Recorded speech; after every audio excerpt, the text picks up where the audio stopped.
Ini legenda Tarutung kalau dilihat di sini tahun 1877.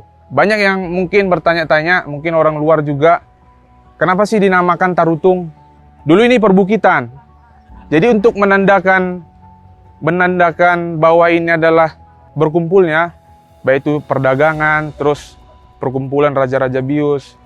Nah, Belanda ini menanam sebuah pohon, namanya ini pohon durian, untuk menandakan, oh di sini, kita kumpul di sini. Jepang di Bonani Tarutungi Mahita. Itu kalau bahasa Batak dulu kan. Jadi yang mempermudah orang-orang untuk kumpul di daerah ini. Nah, dulu ini namanya Hutatoruan. Kalau secara keseluruhan ini disebut Rura Silindung atau Abdeling Silindung. Tapi semenjak adanya pasar dan pohon ini, nama Tarutung digunakan sebagai nama tempat ini. Tarutung ini bukan sebagai penghasil durian ya. Maksudnya yang terkenal dari Tarutung dulu apa? Kemenyan.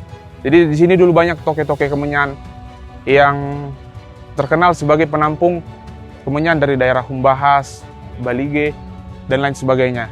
Dan juga Tarutung ini dulunya adalah sebagai pusat medis modern. Kalau dari sudut pandang yang Abang bilang tentang sejarah tentang Tarutung ini tadi, saya ingin tahu misalkan untuk program selain kebersihan untuk menjaga pohon ini, program apa lagi ke depannya yang melestarikannya? Dengan kita duduk di sini, ini adalah salah satu cara untuk melestarikannya. Artinya perlunya pengembangan atau pendokumentasian literasi mengenai sejarah penyebutan nama Tarutung ataupun sejarah tentang Rura Silindung. Kalau dihitung dari sekarang, ini udah sekitar 150 tahun yang lalu.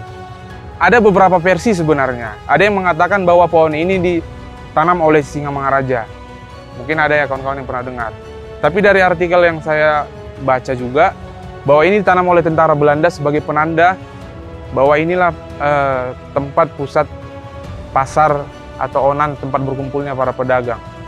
Karena berdekatan dengan camp militer Belanda yang ada di Tangsi ini.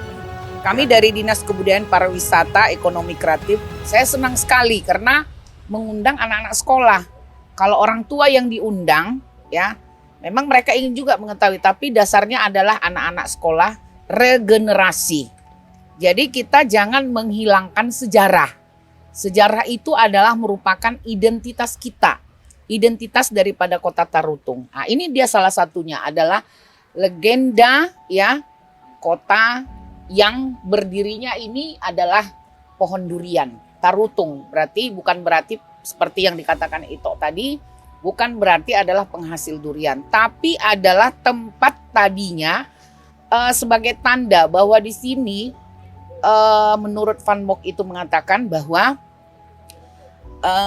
ini sudah lebih dari 200 tahun. Kalau dikatakan 200 tahun, jadi kalau kami nanti ini sebuah catatan buat saya. Ya, buat saya ini akan kita tetapkan sebagai cagar budaya. Bisa juga kalau udah 200 tahun berarti itu sudah merupakan salah satu syarat daripada cagar budaya. Horas! Horas! Ya,